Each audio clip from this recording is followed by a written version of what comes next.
I decided to visit my wife at her job as CEO. It was meant to be a simple surprise, one of those small, loving gestures that help a marriage feel alive after nearly 3 decades. At the entrance of her company's headquarters, a large glass-glossed building downtown, there was a sign that read, "Authorized personnel only." I walked in holding a latte and a brown paper bag with her favorite turkey avocado sandwich. Her morning had been rushed, and she'd left without breakfast. I thought bringing it to her would brighten her day. A security guard sat behind the front desk, a tall, broad-shouldered man in his early 50s with a badge that read, Carl Benson. His expression was neutral but professional as he looked up.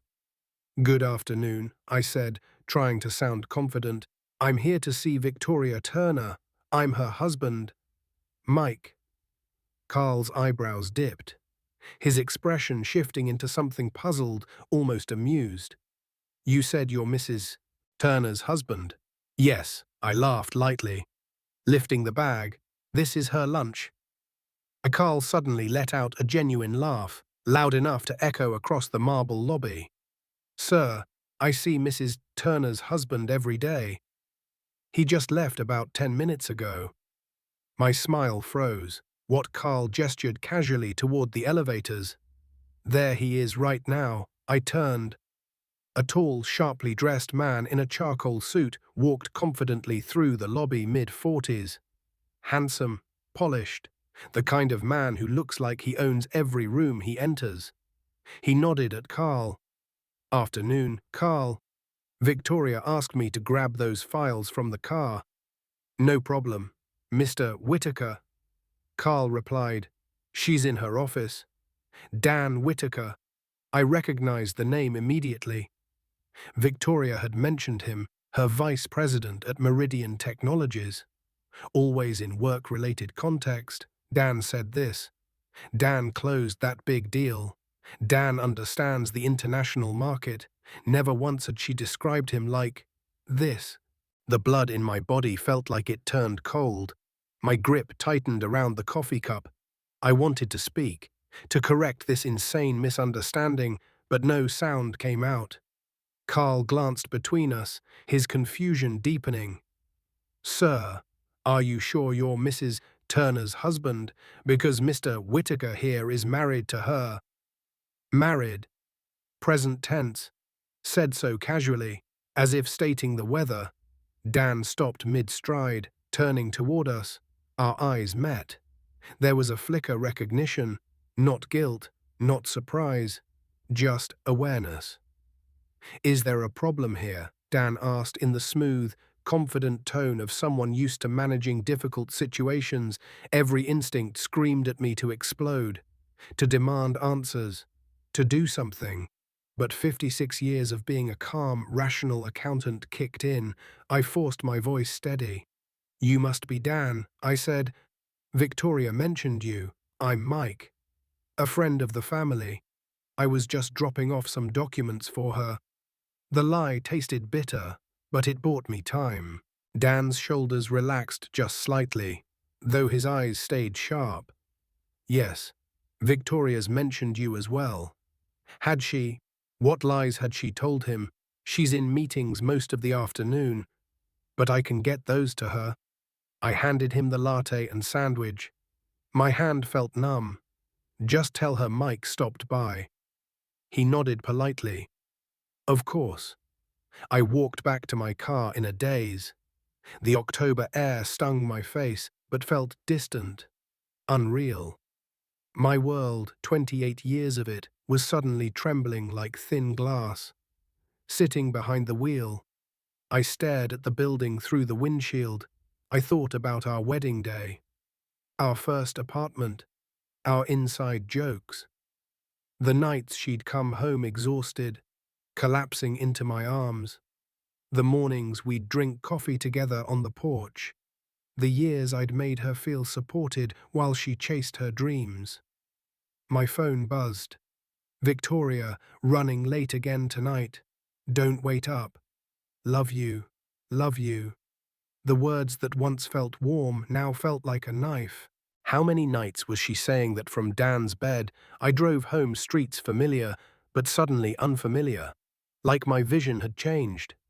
Our front yard, our brick house, our little garden, everything looked the same.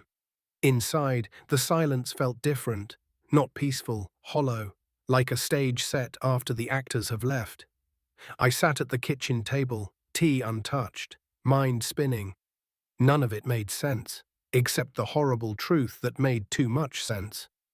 At 9:30 p.m., I heard the front door open. Victoria's heels clicked against the hardwood floor, and she entered the kitchen wearing her tailored navy suit, not a hair out of place. "Hey, honey," she said warmly. "Long day. How was yours?" I studied her face, the face of the woman I thought I knew better than anyone. "I brought you coffee today," I said. "To your office." She froze just half a second. "Oh, I didn't get any coffee. I gave it to Dan to pass along." Another small pause. Then she smiled. "Dan mentioned someone stopped by. Sorry, I must have missed it." She poured wine. Her movements relaxed. Too relaxed. We watched TV. We talked about weekend plans. We brushed our teeth side by side. We went to bed like always. But that night, as she slept peacefully beside me, I finally understood I had no idea who my wife really was. The next morning arrived with cruel normalcy. Victoria kissed my cheek before leaving for work, wearing the same confident smile she'd given me thousands of mornings before. She smelled like her usual jasmine vanilla perfume, the one I'd bought her 2 Christmases ago. Everything felt familiar. Except now, every small detail felt staged. I called my office and told my assistant I'd be working from home. For the first time in 15 years. I couldn't stomach discussing tax reports or quarterly filings. Instead, I sat alone at the kitchen table, staring at her empty coffee mug in the sink. Had she been thinking about Dan while she drank from it by noon? Something in me shifted. Not rage, not panic. Clarity. I walked upstairs to her home office, a room she used occasionally when she needed quiet space for board presentations. The neat stacks of paper, labeled folders, and framed business awards all sat exactly where they belonged. Her work life appeared pristine, organized, too organized. I opened drawers, not rifling, not panicked, just searching with the precision that came naturally after decades in accounting.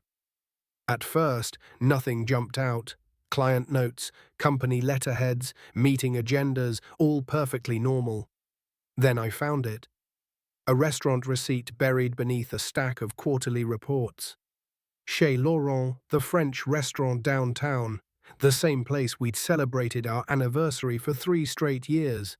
Date 6 weeks ago, dinner for 2, total 68,050, no appetizers, no dessert, no company card number.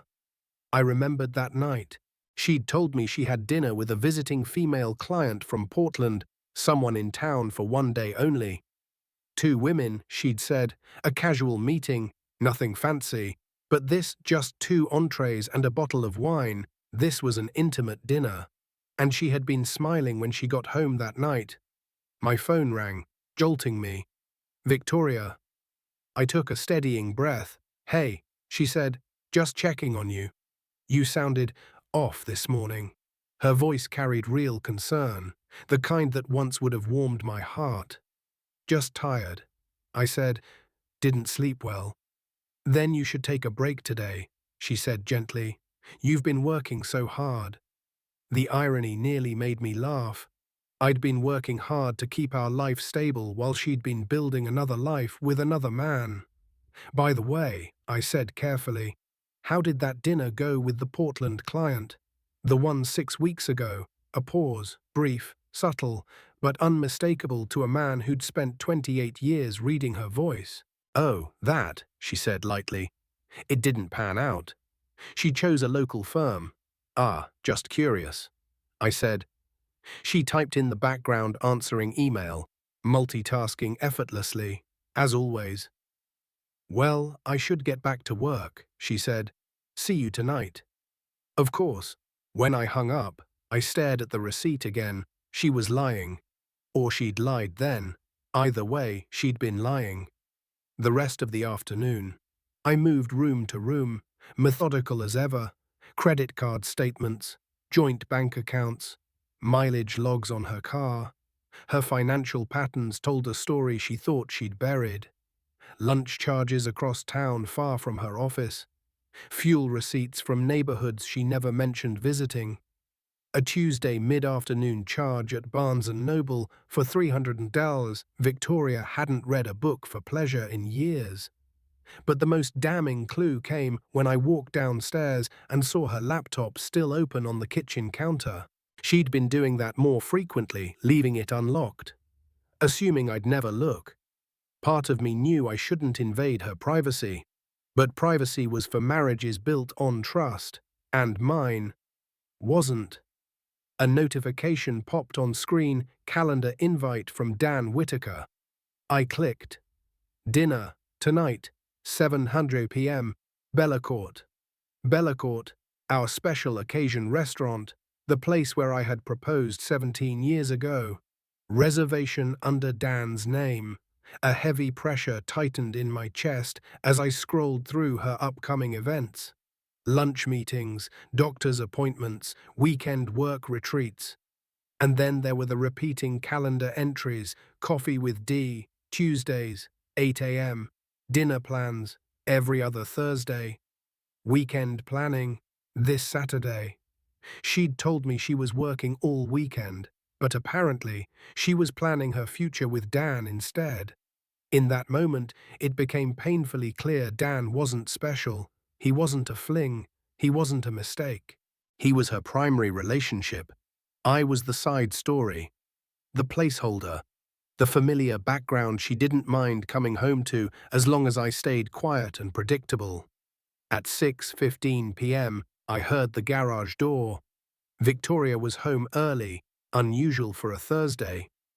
I closed the laptop just in time as she walked in, looking stunning in the black dress I'd bought her for her birthday last year. The dress, she said, was too fancy for ordinary days. She smiled warmly. I wrapped up early. Thought maybe we could go to dinner tonight. Something spontaneous. If I hadn't seen the calendar invite, I would have melted with joy. "Where were you thinking?" I asked evenly. "Oh, maybe sushi on Fifth, or something new." Her phone buzzed. She glanced down and typed quickly. A few seconds passed. "Oh damn," she said, "I totally forgot I have a conference call with our Tokyo office at 7:30. Rain check, of course," I said calmly. She appeared relieved, almost eager. She went upstairs to change into a more work-appropriate outfit, but I knew every second of this was calculated. 20 minutes later, she walked out in a navy blouse and slacks, kissed my cheek, and said, "I'll try not to be too late." I watched through the blinds as she drove off in her silver BMW. At 8:30 p.m., I found myself driving past Bellacourt, and there it was, parked neatly beside a black Mercedes Victoria's car. Dan's car. The last thread of denial snapped. My wife, my partner of 28 years, was inside that restaurant with another man, building a life that no longer included me. And I had no idea how long I'd been living a lie. 3 days passed. 3 long, disorienting days where I moved through life like a shadow inhabiting my own routine. Victoria kissed me in the mornings, texted me reminders about errands, laughed at the evening news beside me. Everything looked normal on the surface. But underneath, I had become a man observing his own marriage from the outside, watching a performance he now knew was scripted. On Saturday morning, while organizing the kitchen junk drawer, a habit I kept religiously every few months, my hand brushed against something cold and unfamiliar. A key, old brass, smooth edges from years of use, attached to a keychain labeled Harbor View Apartments. We owned our house outright. Neither of us had any reason to hold an apartment key, especially one for a complex 30 minutes across town. A tremor ran through me. I didn't ask Victoria. I didn't confront her. Not yet. Confrontation meant giving her time to adjust her story. And I needed the truth, not her version of it. So that afternoon, while she was at what she called a client presentation, I drove to Harborview. The complex was upscale but discreet, popular for executives who needed temporary housing. Exactly the kind of place where secrets lived comfortably. I parked in visitor parking and stared at the brass key in my palm. Did I really want to know what door it opened? The answer arrived for me when a familiar black Mercedes pulled into a reserved space. Dan Whitaker, holding a grocery bag and freshly dry-cleaned shirts. He walked with easy familiarity, scanning his key fob to enter Building C. He wasn't visiting. He was coming home. My heart pounded as I waited 10 minutes, long enough that he wouldn't think anyone was following. Then I walked to the door of apartment 214. The key slid in, turned smoothly, and the door opened onto a completely different universe. A universe where I didn't exist. The apartment wasn't a hideaway. It wasn't a hotel-like crash pad. It was a fully lived-in home. Warm lighting, a plush beige couch, throw pillows in Victoria's favorite style, bookshelves filled with business titles and a few of Dan's sports magazines. But what crushed my chest was the mantle, photos, dozens of them. Victoria and Dan at holiday parties, at what looked like a beach resort, at a vineyard, at someone's backyard barbecue, in one. Dan kissed her cheek while she laughed, bare-handed, without the wedding ring she always wore at home. I moved deeper into the apartment, feeling like a ghost drifting through the ruins of my own marriage. In the bedroom, their clothes hung side by side, his suits, her dresses, his cologne, her perfume, the expensive one she said she couldn't justify buying again. A bathroom drawer held her contact lenses, a bottle of $300 skincare cream she'd told me she stopped using. Everywhere I looked, I found evidence that this wasn't a 2-month affair. It was a cohabitated life, a parallel marriage, a replacement. On the kitchen counter sat a folder labeled in Victoria's unmistakably neat handwriting. Future plans. My hands shook as I opened it. Inside were real estate listings in Dan's name, travel brochures for trips she never mentioned, a corporate restructuring proposal for Meridian Technologies listing CEO Daniel Whitaker, President Victoria Turner, and at the bottom, the most devastating document of them all, a consultation summary from Clarkson and Reed Family Law, the same firm that had helped us update our wills 5 years earlier. Victoria had met with them twice in the last 4 months to discuss optimal divorce strategy for high-asset individuals. My name appeared multiple times, subject Michael Turner, strategy establish emotional abandonment, document lifestyle incompatibility, highlight lack of ambition, reposition spouse as passive, unengaged. She had been building a legal case against me, documenting my personality, twisting my calm nature into negligence, turning my loyalty into stagnation, preparing to frame me as the reason our marriage failed. Not because she wanted honesty, but because she needed justification. Ice spread through my veins. I began photographing everything, each page, each picture, each calendar entry.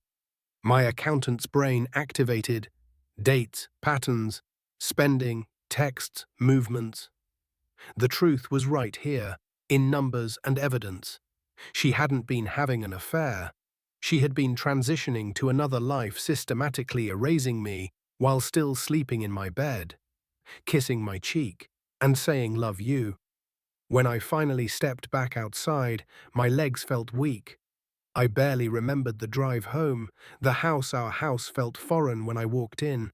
Victoria wasn't home yet, but her laptop was, once again, open on the counter. I didn't hesitate. I clicked her email. There they were, emails between Victoria and Dan. When do you think he'll suspect Mike is predictable? I can only start the divorce process once everything is secure at Meridian. Can't wait for us to be official. Emails with her lawyer. Please gather more evidence of emotional distance. I want to protect my assets. He won't fight back. He never does. Emails to mutual friends. Mike has been withdrawn. I think he's going through something. I've tried to work on our marriage. It was character assassination in real time, and she was good at it. That night, Victoria came home late 11 p.m. She smelled like wine. She claimed she had been at a client dinner. Was it productive, I asked, watching her closely. She nodded, smiling, slipping easily into her lie. It's a big contract. Took a lot of nurturing. I swallowed hard. It was the word she used when she talked about Dan nurturing potential. That's good, I said calmly. You and Dan work well together. She paused just a fraction. We do, she said. He understands the business in ways few people do. She kissed my cheek. Her lipstick left a faint print. She went upstairs to shower, and as the water ran, I sat alone in the living room, our framed wedding photos staring back at me like witnesses to a crime. I realized something painful, but necessary. The woman upstairs was not the woman I had married. The love I believed in was not the love I had, and my marriage had ended long before I knew it. I chose Saturday morning, not because I was ready, but because the truth was too huge, too heavy to keep carrying silently through another day of pretending. Victoria was in the kitchen, wearing a pale yellow robe, sipping coffee from her favorite mug, scrolling through her phone with that casual grace I'd admired for years. It was the kind of peaceful domestic scene that used to make me feel lucky. Now it felt staged, performed, artificial. I walked in carrying the folder of printed evidence photos, emails, calendar screenshots, divorce notes. I placed it on the kitchen table between us. The sound was soft, but it echoed through the room like a gunshot. Victoria glanced up. Her face changed instantly. Not shock, not guilt, just a subtle shifting of the eyes, the expression of someone who has been caught, but already knew this day would eventually come. What's this? She asked, though her tone lacked the confusion the words demanded. I went to your apartment, I said evenly. Harborview, apartment 214. Her hand stilled around the mug, her breathing shifted controlled, deliberate. So did her posture, her back straightened, chin lifted. The performance was over. This was the real Victoria. I used the key from the junk drawer. I continued, and I saw everything. Victoria set the mug down with careful precision. When she looked at me again, she wasn't my wife. She was a CEO handling an unexpected crisis. I see, she said quietly. How much do you know? The question hit me like a blow. Not denial, not fear, just logistics, everything. I replied. The apartment, the photos, Dan, the divorce plans, the legal strategies, all of it. Victoria nodded slowly, her eyes cool and calculating. How long have you known? She asked. Since Thursday, I said. When I visited your office and the security guard told me he sees your husband every day. A flicker barely there crossed her expression. Carl, she said under her breath, always too talkative. She leaned back in her chair, exhaling through her nose like I'd just created an inconvenient scheduling conflict. Well, she said calmly, this complicates things. Something snapped inside me. Complicates things, my voice cracked. Victoria, we've been married 28 years. You've been living with another man for 2 of them. You've been planning to divorce me while sleeping in my bed every night, and all you can say is this complicates things. She lifted her eyes to mine, cool, detached. Mike, let's not be dramatic. We both know this marriage has been over for years. Those words hit harder than any betrayal. We both know, I whispered. I didn't know anything. I thought we were happy, she cut in gently. Mike, you and I haven't been aligned in a long time. Aligned, I repeated. We're not a company merger. Victoria, she sighed impatiently, as if I were missing an obvious point. You've been stagnant, she said carefully. Content with routines, reading at night, staying home, running your little accounting practice. You've been the same man for 20 years, and that's a problem. For me, she said. Yes. My pulse pounded. So you replaced me. I didn't replace you, she corrected sharply. I grew, then softer, almost patronizing. And you didn't. I had never felt so invisible. Why didn't you talk to me, I demanded. Why didn't you tell me you were unhappy? I tried, she said, shrugging lightly, several times, but every time I brought up travel, growth, change, you dismissed it as daydreaming. You like your predictable world. I outgrew it. I stared at her, stunned. And Dan, I asked, when did you start? Whatever this is. Victoria looked up, considering the timeline like she was reviewing old files. About 2 years ago, she said, after he closed his first major deal with us. We went out to celebrate, and we talked for hours. He understood me in a way you haven't in a long time. I felt the air leave my lungs. That night, she had come home late, kissed me, told me the client dinner ran long. You came home to me, I murmured. After spending hours with him, her expression didn't change. That's when I realized, she continued, that I needed more in life than quiet nights and modest ambitions. Dan challenges me, inspires me, makes me feel alive. And I don't. I said. She didn't respond. The silence was enough. And the divorce plan, I said bitterly. The legal strategy, the lies you fed the lawyer, emotional abandonment, lack of ambition, painting me as the problem. Her eyes narrowed slightly. I needed to protect myself. She said simply, high-asset divorces are complicated. I knew you wouldn't fight back. You never do. There it was. The belief that had anchored her entire scheme. You thought I'd just roll over, I said quietly. Yes, she admitted. I did. I sat back, absorbing every cold, calculated word. So what now, I asked. Victoria spoke like she was outlining a quarterly plan. Now we proceed like adults. I was planning to file next month. This just moves the timeline forward. I swallowed hard. Next month. Yes, she said casually. Dan and I want to be married by Christmas. We're planning a small ceremony. A ringing filled my ears. For a moment, I genuinely thought I might faint.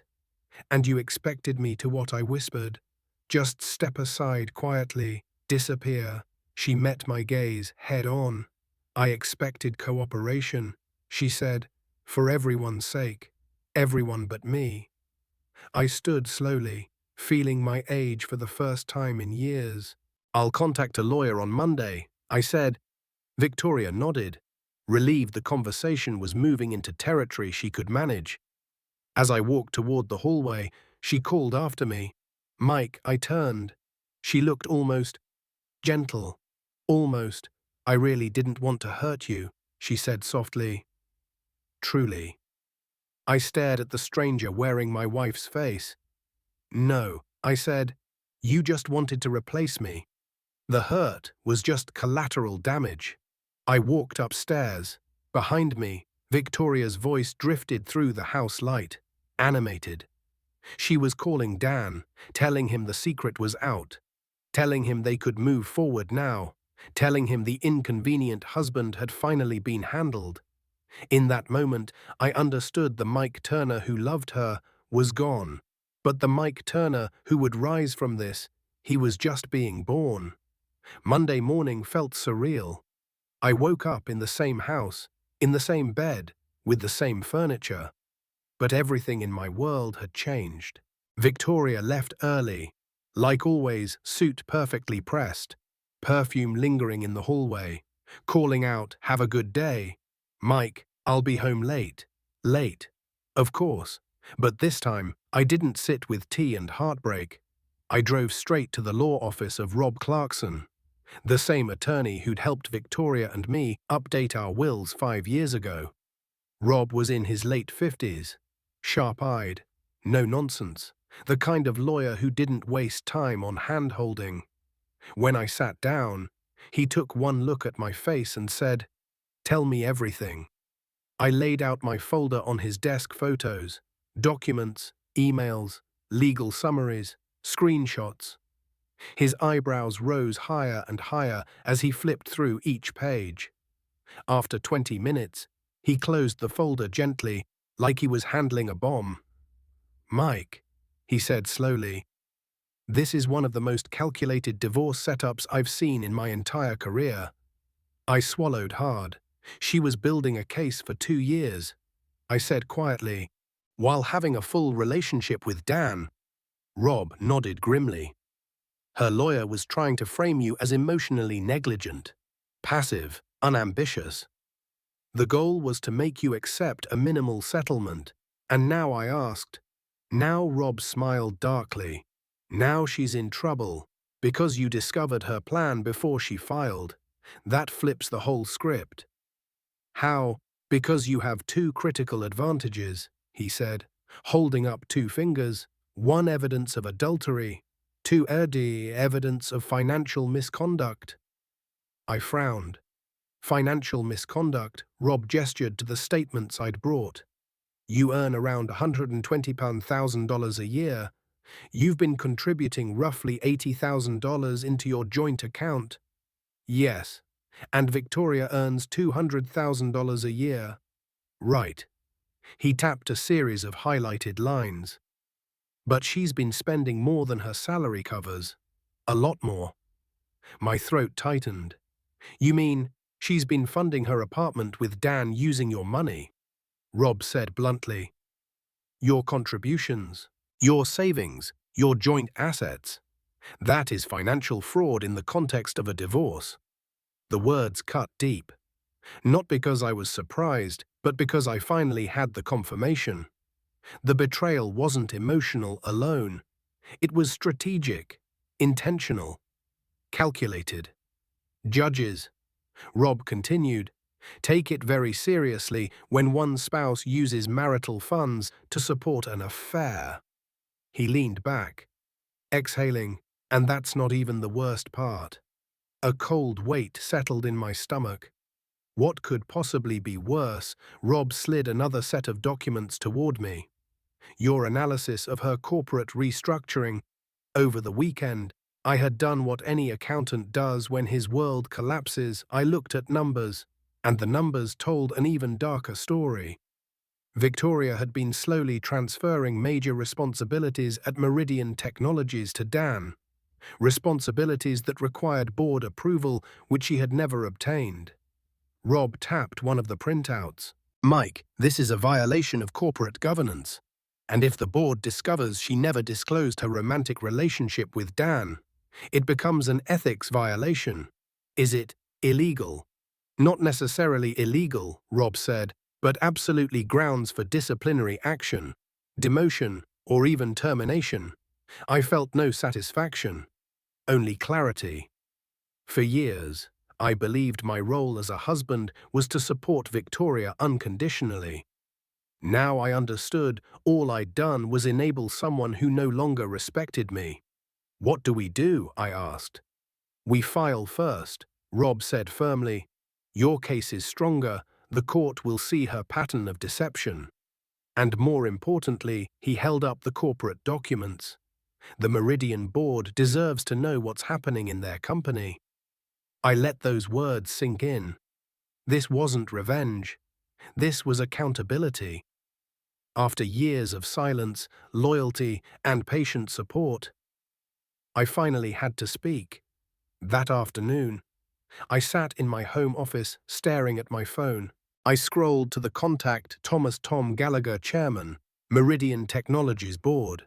We'd met at corporate events before. He was a fair, straightforward man. I respected him. My hand didn't tremble when I pressed call. He picked up on the second ring. Mike Turner, good to hear from you. What can I do for you? I inhaled slowly. Tom, I'm calling because there are some things happening at Meridian you need to be aware of. His voice dropped instantly into his professional tone. What kind of things? I kept my voice steady. Operational changes, unapproved restructuring, responsibilities being reassigned without board knowledge, and inadequate disclosure of personal conflicts of interest. There was a long silence, a conflict of interest involving whom Tom asked carefully. Victoria, I said, and Dan Whitaker. Another pause. Mike, are you telling me Victoria and Dan are involved personally? Yes. And she has been transferring major responsibilities to him without board approval? Yes. Tom exhaled sharply. Thank you for telling me, he said. This warrants immediate review. We ended the call. I sat still for a long moment, letting the magnitude of what I'd done settle around me. I hadn't destroyed Victoria's career. She had done that herself. I had simply refused to hide it for her. That night, Victoria came home later than usual. Her heels clicked angrily across the hard wood. Her jaw was tight, her eyes sharper than I'd seen in years. We need to talk, she said stiffly. I looked up from the couch. About what? She threw her briefcase on the table. About why the chairman of my board called me today. About the sudden corporate governance review he's launching. About the fact that my husband is apparently sabotaging my professional reputation. She spat the word husband like it tasted rotten. I stood slowly. I didn't sabotage anything. I told the truth. Her eyes narrowed with fury. You knew exactly what you were doing. Yes, I said calmly. The same way you knew exactly what you were doing when you spent 2 years building a new life with Dan. She stared at me, chest rising and falling. You're destroying everything I've worked for. I shook my head. No, Victoria, you destroyed everything you worked for. I'm just not covering for you anymore. For the first time since this nightmare began, she looked genuinely unsettled. Victoria didn't sleep that night. I heard her pacing in the hallway, talking on the phone in hushed, urgent tones. The tone wasn't the usual confident CEO voice she wore like armor. It was tight, defensive, cracking at the edges. By morning, she looked pale, dark circles under her eyes. She didn't say goodbye before storming out the front door. I sat at the kitchen table with my coffee, breathing for what felt like the first time in weeks. I wasn't celebrating, just existing. Sometimes silence itself is a form of power. By noon, my phone buzzed. It was Rob, my lawyer, Mike. He said, "The board called an emergency meeting this morning. They're taking this seriously." What does that mean? They launched a full internal audit of Meridian's organizational structure. Victoria has been asked to submit detailed documentation for every decision she's made in the past 18 months. I exhaled slowly, and Dan placed on immediate administrative leave pending review. My chest tightened not with joy, but a strange weight of inevitability. Victoria had gambled her entire career on the belief that she controlled the narrative. She was wrong. That evening, she walked into the house like a ghost. Her suit jacket hung loosely over her shoulders. She was still wearing her corporate badge, something she usually removed as soon as she got into her car. Her eyes were red and glassy. She dropped heavily onto a chair. "We need to talk," she whispered. I looked up from the dining table, where I'd been quietly reviewing paperwork for the divorce case. "What's going on?" I asked. She stared at the wall for a long moment before speaking. "They suspended Dan." I remained silent. "They're reviewing everything I've done since he was hired. Every decision, Every restructuring plan, every delegation, her voice trembled. It's humiliating. I kept my tone calm. You knew the board would find out eventually. She snapped her eyes toward me.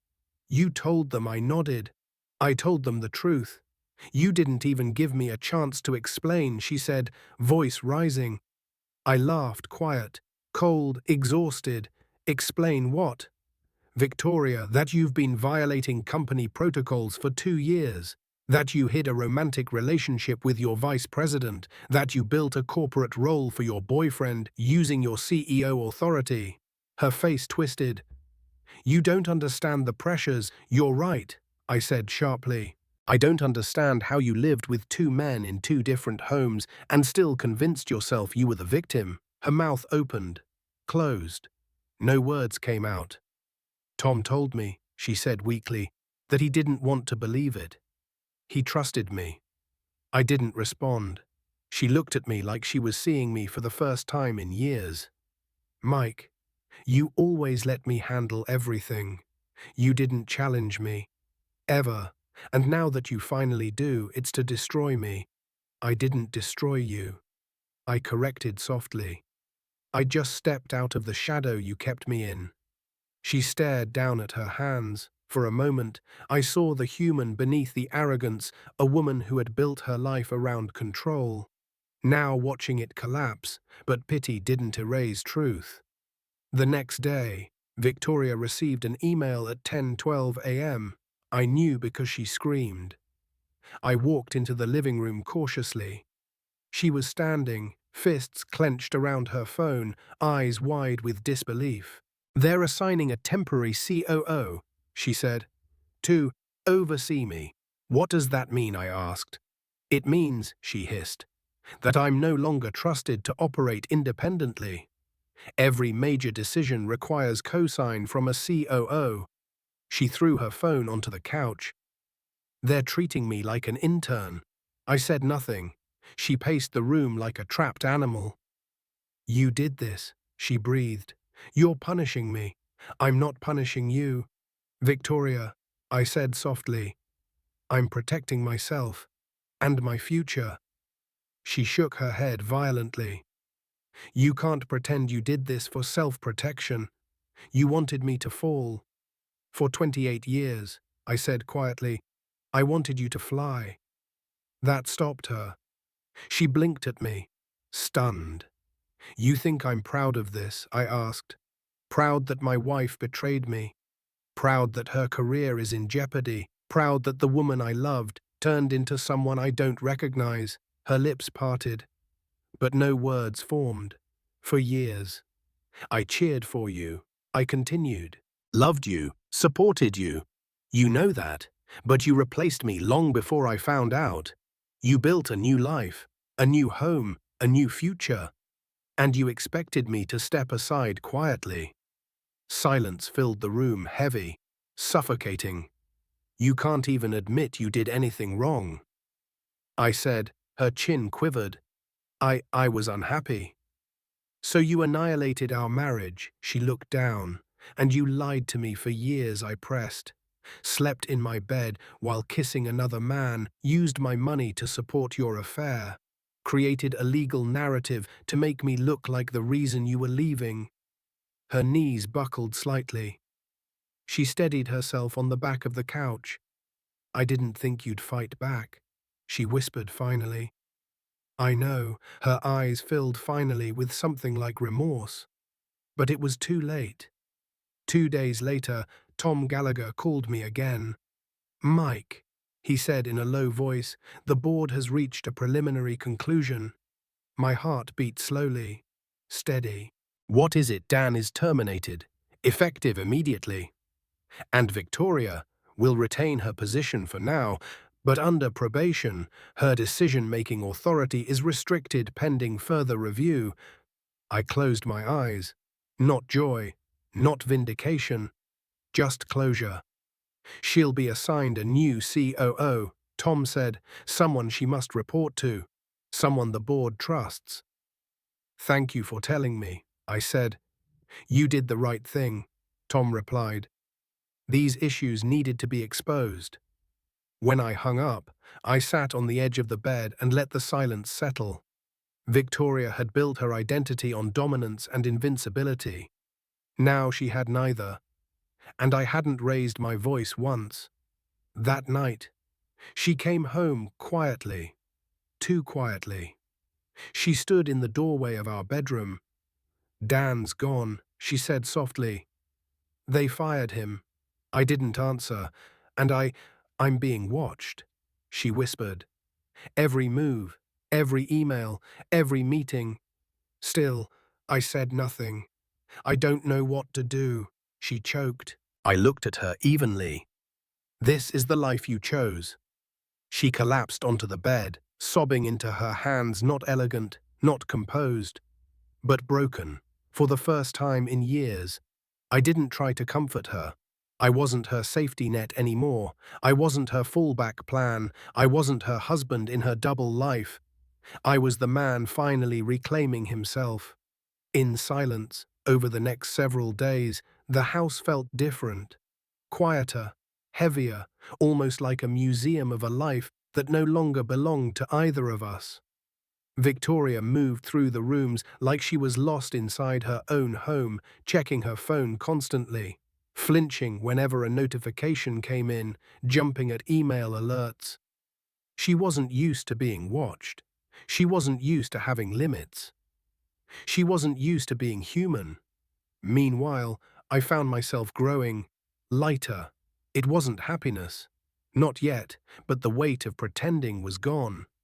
3 days after the board suspended Dan, Rob called me early. "Mike, it's time," he said. "We're filing today." Before she can adjust her strategy, I nodded even though he couldn't see me. "Good," I said. "Let's move forward." He paused for a moment. "You're remarkably steady about this." I almost laughed. I've been living in a stranger's marriage for years. "Rob, I'm ready to live in my own life again." At 11:13 a.m., the documents were officially filed with the county. At 11:47 a.m., Victoria received the notice. At 11:49 a.m., she came home. She didn't call, she didn't text. She simply barged through the front door like the house was on fire. She found me in the living room. The divorce envelope crumpled in her hand. "You filed," she demanded. "Already, yes," I said calmly. "Today." She looked stunned, almost offended. "You weren't supposed to file first," she snapped. I was. My eyebrows lifted slightly. "That's the problem, Victoria. You think everything in life happens on your timetable." She threw the envelope onto the coffee table. "We could have handled this cooperatively." "We are," I said. "You're getting your divorce. I'm simply not allowing you to script my role in it." She paced the room, hair disheveled from rushing home. "I wasn't ready," she muttered. "I needed more time." For what I asked. To build a stronger case against me, her eyes flashed. "That's not what I was doing." "Your notes say otherwise," I replied evenly. Her breathing hitched. Her shoulders tightened. For a moment, I saw the exact second she realized Mike Turner was no longer the man she could control. That evening, she tried a different strategy. Manipulation disguised as maturity. "Mike," she said softly, sitting across from me at the table, "we've been together almost 30 years. We owe it to ourselves to discuss things respectfully." I nodded. Respectfully is fine, manipulatively is not. She swallowed hard. "I'm not manipulating. You've been manipulating for 2 years. Victoria, probably longer." She stiffened, but I continued. "You rewrote our marriage in those emails. You told people I was withdrawn, distant, unambitious. You made me into a character who justified your affair. I didn't know how else to explain my unhappiness." She whispered. "The truth would have worked." I said, "Silence." She studied me for a long time, her eyes shifting in a way I'd seen 1,000 times, a look she used on board members, on clients, on people she thought she could influence. I don't want this to get ugly. She said, "It's already ugly." I replied calmly, "I'm just choosing not to play dirty." She flinched. Then, more softly, "I never thought you'd be capable of this." Of what I asked. Standing up to me, I shrugged slightly. "You never noticed the strength in the quiet things." She blinked, absorbing that.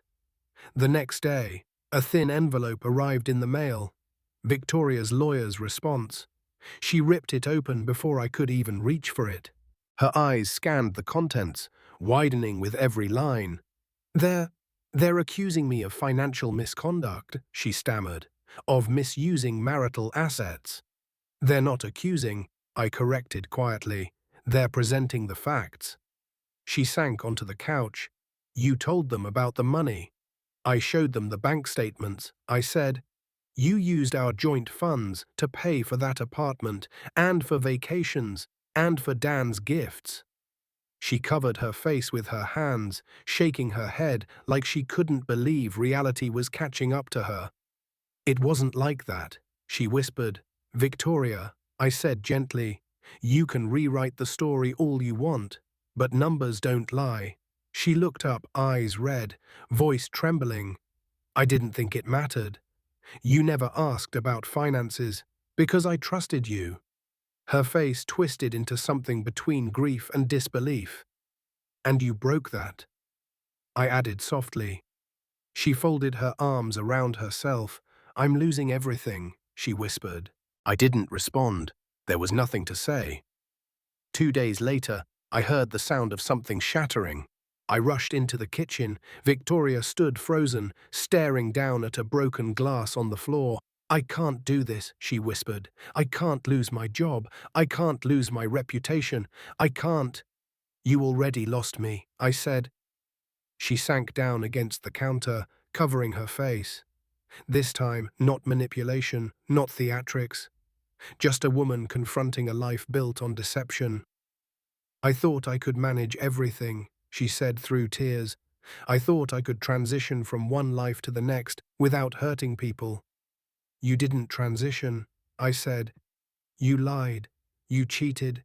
You replaced me. And you pretended I was the problem so you wouldn't have to face what you'd done." She sobbed harder. "I didn't know who I was anymore," she whispered. "I found myself in Dan, and I lost myself in him, too."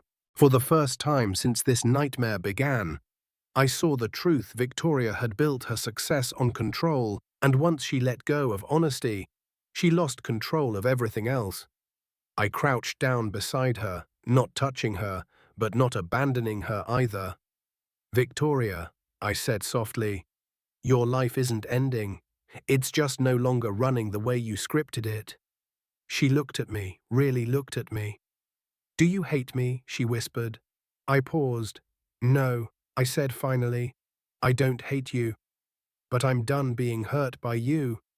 Her chin quivered, and something in her broke. Not her career, not her pride, her denial. That was the moment she understood she would never get the old Mike Turner back. And the man standing in front of her now, the silent, steady, unapologetic version, she had created him herself. The next week felt strangely quiet. Victoria was in constant crisis mode. Phone calls, emails, whispered conversations in the hallway, all frantic, all desperate. She was used to being the most powerful person in every room. Now she felt cornered. And people who feel cornered make unpredictable choices. But I didn't react. I didn't argue. I didn't comfort. I simply observed. The silence between us grew heavier each day. Not angry, just final. On Tuesday, she came home later than usual, not with the confident stride she once carried, but with slow, uneven steps. Her blazer was wrinkled, her hair messy, her eyes hollow. She set her keys down shakily. "The board questioned me for 4 hours today," she said softly. I continued chopping vegetables for dinner. "Did you answer honestly?" She winced because she knew the weight of that question. "They asked about Dan," she whispered, "about how long we'd been involved." I paused my knife mid-air.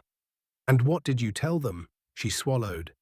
That we were only close friends. Nothing inappropriate. I exhaled slowly and resumed cutting. Victoria, I said quietly, lying will only make your situation worse. She sank into a chair, trembling. I don't have a choice, she whispered. If they prove I had a conflict of interest, I could lose my job. You already had a choice, I said. You made it 2 years ago. She flinched as though I'd slapped her. 2 days later, while collecting documents for Rob, I found something in Victoria's desk. A letter, folded, not mailed, not addressed, just hidden under a stack of bonus reports. It read, Dan, you make me feel alive in ways I haven't felt in years. I'm finalizing everything with Mike soon. I promise we'll start fresh once this is done. I stared at the page for a long time, not with anger, just grief. A grief so deep and quiet that it felt like a hollow cavern inside my chest. I didn't show her the letter. I didn't confront her. It wasn't ammunition. It wasn't a weapon. It was simply a reminder that the person I thought I married had never really existed the way I imagined.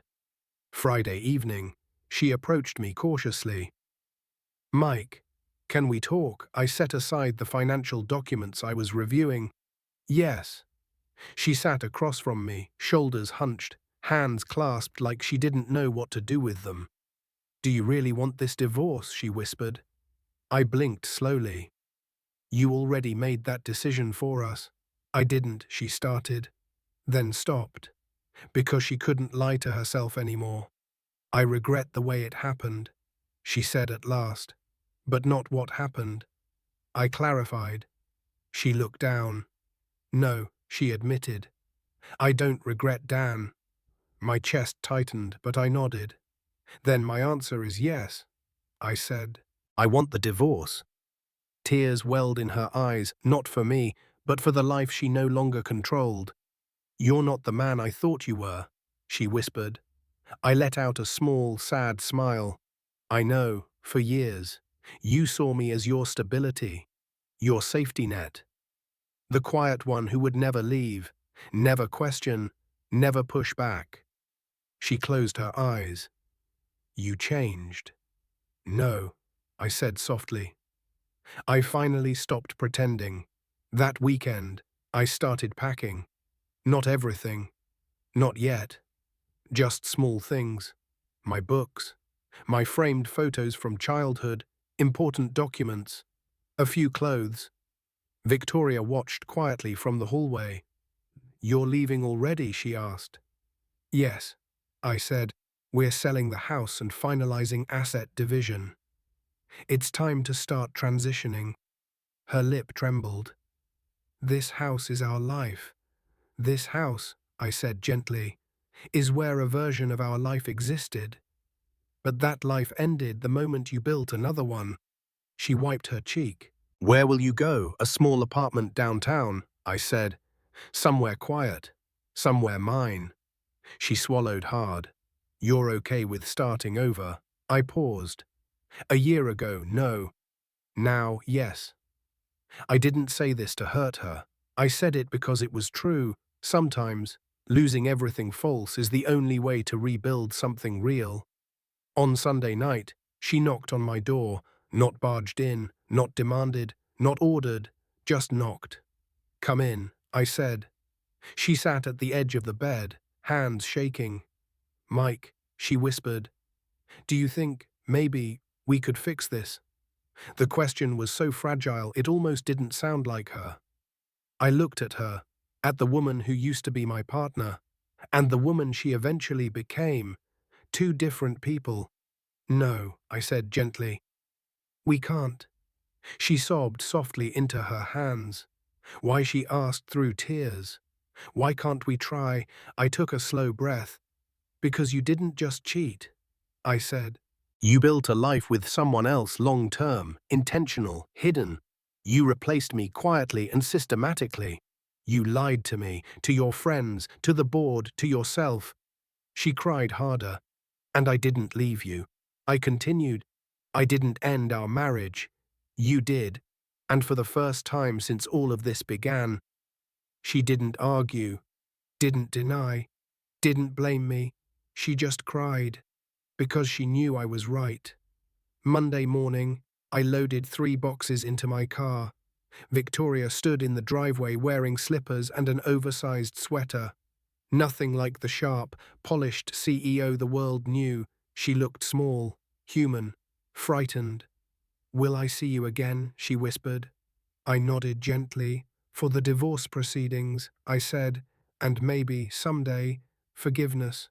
But not today," she said, voice breaking. "No," I replied. "Not today." I got into my car. She took a tiny step forward. "Mike, yes, I really did love you once." I looked at her carefully. "I know," I said softly. "And I chose to believe that version of you. I always will." She covered her mouth, tears streaming. "But I love myself enough now," I added, "to walk away from the version you became." And with that, I closed the car door, started the engine, and drove toward the first chapter of a life that was truly mine. In silence, my new apartment was small, quiet, and nothing special, but it was mine. The first night there, I sat on the floor eating takeout lo mein straight from the box, watching the city lights through the window. It wasn't glamorous, it wasn't comfortable, but for the first time in years, I felt free. Meanwhile, Victoria's life continued unraveling. 3 days after I moved out, she called. Her voice was tight, controlled, but breaking underneath. "Mike, the board wants a second review meeting. They found more issues, more procedures I didn't follow." I listened silently. "They're now investigating all the decisions Dan influenced," she added, "and whether I misled them about our relationship." She exhaled shakily. "I may be asked to step down temporarily." I closed my eyes. Not out of pleasure, just sorrow for what she'd done to herself. "I'm sorry this is happening," I said softly. "But it's a result of choices you made." She didn't answer, because she knew. 2 weeks later, we had the first formal divorce hearing. Victoria walked in wearing a navy suit, hair perfectly done, makeup immaculate, but there was something haunted behind her eyes. Dan wasn't there. He had moved back to Denver quietly after his termination. No goodbye, no message, no attempt to fight for her. He left her with a broken career and a broken marriage and vanished. When she sat across from me at the long conference table, her hands trembled slightly. She tried to hide it, but I saw. The judge entered, attorneys stood, and the hearing began. Victoria's lawyer started with a rehearsed statement. "Mrs. Turner has endured emotional neglect and a lack of partnership for several years." But Rob cut in calmly. "Your Honor, we have documents indicating Mrs. Turner used marital assets to fund a secondary residence shared with her romantic partner for nearly 2 years." A ripple of shock crossed the judge's face. Victoria's lawyer froze. Rob continued, sliding a folder across the table. "Here are the bank statements, credit card receipts, lease records, surveillance photos from Harbor View Apartments, and copies of Mrs. Turner's calendar detailing her meetings with Mr. Whitaker." Victoria stared at the folder as if it were on fire. Her lawyer hesitated, then opened it. Within seconds, sweat formed on his forehead. The judge exhaled sharply. "Mrs. Turner," he said, "were you living a separate domestic life with your vice president while married to Mr. Turner?" Victoria's jaw clenched, her shoulders stiffened, and then slowly, painfully, "Yes," she said, a single word that shattered whatever moral high ground she thought she still had. The judge nodded. "Given the evidence of marital misconduct and financial misuse, this will strongly impact the division of assets." Victoria's eyes widened. This was the part she'd hoped to avoid. Her lawyer attempted to recover. "Your Honor, Mrs. Turner is the primary financial provider.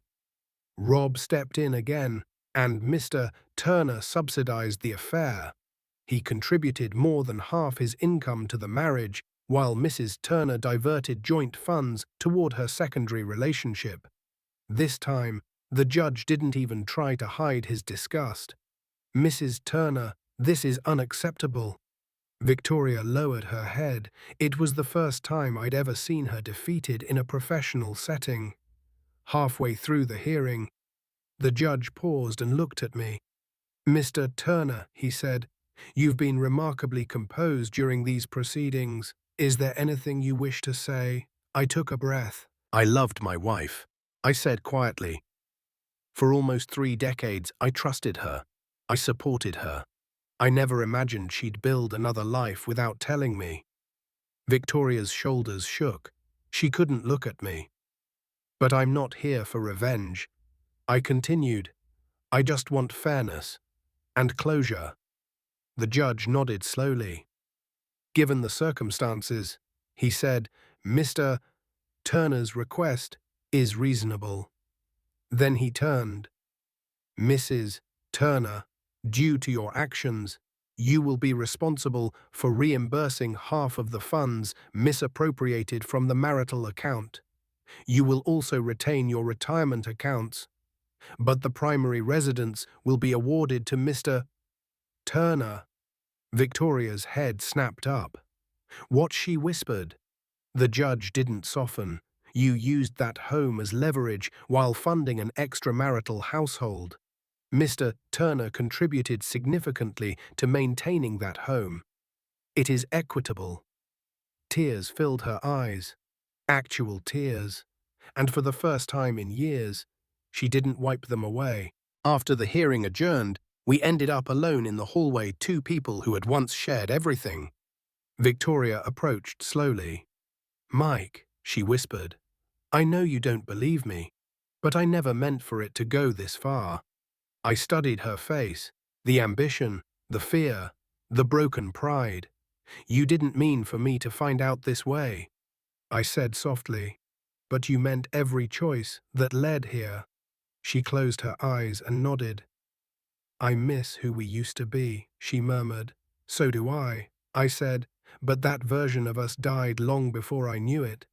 She covered her mouth, tears spilling again. "Dan's gone," she whispered. "My position is hanging by a thread, and I'm losing you." "You lost me," I said gently. "When you stopped choosing me." She crumbled, right there in the hallway. The woman who once commanded boardrooms with a nod, now sobbing into her hands. I didn't touch her. I didn't comfort her. This was her grief to carry, not mine. And for the first time, she understood that. That night, I returned to my small apartment. I sat on the balcony with a cup of tea, watching the city glow in the quiet. The divorce wasn't finalized yet, but the hardest parts were over. I had walked through fire, and I was still standing, stronger, calmer, clearer. I wasn't the man Victoria left. I wasn't the man she deceived. I had become someone new, someone she could never break again. The final divorce hearing came 6 weeks later. By then, everything felt strangely calm, almost quiet. Like a storm had ripped my life apart. But now the sky had finally stopped shaking. The courtroom was cold and still. Victoria sat across from me again, but the woman there wasn't the confident CEO I'd known for 28 years. She was smaller, exhausted, human. Her hair wasn't perfectly styled, her voice didn't have its usual authority. She looked like someone holding on by a thread. Rob leaned toward me. "She's already agreed to the settlement terms," he whispered. "Today should be quick." I nodded. I wasn't here for victory, just closure. The judge entered, flipping through the documents. "Mr. and Mrs. Turner," he began, "I've reviewed the final settlement, given the evidence of marital misconduct, financial misappropriation, and the timeline of events. The proposed division of assets is appropriate." Victoria swallowed hard. She knew what was coming. "Mr. Turner," the judge continued, You will retain the marital home, your full retirement accounts, and 60% of the joint savings. Mrs. Turner will retain her 401k and investment portfolio, minus repayment of misused funds. Victoria's shoulders tensed. She blinked rapidly, fighting emotion. The judge looked at her gently. Mrs. Turner, you're fortunate this didn't rise to criminal charges. Her face drained of color. Then the judge turned to me. Mr. Turner, do you accept these terms I do? I said quietly, Mrs. Turner. She hesitated, but only for a second. Her voice cracked. I do. The judge nodded. Your divorce is hereby finalized. The sound of his gavel felt like the closing of a door that had been open far too long. I breathed out slowly. It was done. After the courtroom emptied, Victoria approached me slowly. Not as a CEO, not as a woman in control, just Victoria, the person beneath all the layers. Mike, she said softly, can we talk for a moment? Just us. I nodded. We walked to a quiet corner of the hallway, away from the attorneys and courthouse staff. She took a deep breath. I know I can't ask for forgiveness, she said, voice trembling, and I know I don't deserve it. But I want you to know something. I waited. When Dan and I started, whatever it was, I told myself it was because you were too quiet, too steady, too predictable. She looked up, meeting my eyes, but the truth is, you were the safest person in my life. And I ran away from safety. I didn't interrupt. Dan made me feel powerful. She whispered, exciting, like I was someone else. And I wanted that feeling so badly that I ignored everything else. Including you. Tears filled her eyes. I didn't leave you because you were small, she said. I left because I was. A long, painful silence stretched between us. I finally spoke. Victoria, I believe you, but that doesn't change what happened. I know, she said, you didn't just break our marriage. I continued, you broke who I thought you were. She swallowed, shoulders shaking, and now I said gently, we both have to live with the consequences. She nodded slowly.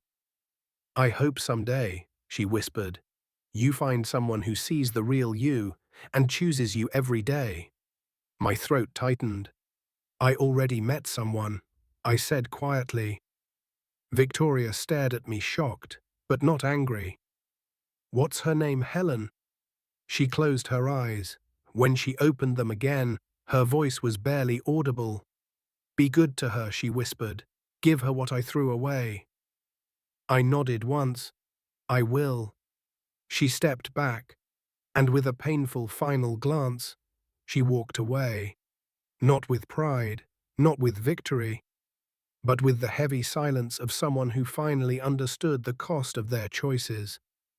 2 weeks later, news spread through the business community. Victoria had been placed on 1-year corporate probation with restricted authority, mandatory board oversight, and the loss of her discretionary budget.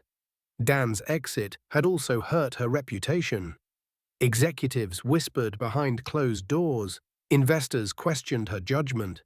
Her once unshakable image was fractured. She still had her job, but not her power.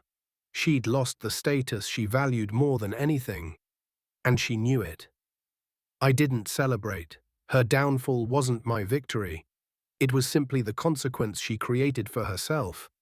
Meanwhile, I found myself slowly rebuilding.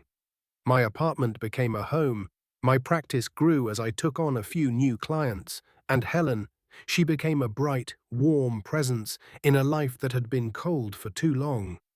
We met for coffee every Wednesday morning. We walked through the park on Sundays. We talked for hours about books, music, and the small joys of an honest life. She didn't need me to be ambitious, didn't need me to chase power, didn't ask me to be anything other than myself. One evening, sitting on her front porch as the sun set behind the trees, she rested her head on my shoulder. "You seem lighter," she whispered. I took a slow breath. "I am," I said. For the first time in a long time, she squeezed my hand. "You deserve peace, Mike." And for once, I believed it. Months later, I ran into Victoria at the grocery store. She looked older, tired, but calmer than before. She gave a small smile. "Hi, Mike. Hi, Victoria." We chatted briefly, polite, distant, respectful. No bitterness, no tension, just two people who had loved and destroyed each other and somehow survived it. Before we parted, she touched my arm gently. "I'm glad you're doing well," she said quietly. "Truly, thank you," I said. "I hope you find your peace too." She nodded and walked away. This time, the goodbye wasn't painful. It was closure, the real kind, the kind that lets you breathe again. In the end, my revenge wasn't ruining her. It was letting go of her. My victory wasn't exposing her betrayal. It was reclaiming myself. My silence wasn't weakness. It was strength. Sometimes the loudest revenge is finally choosing your own happiness.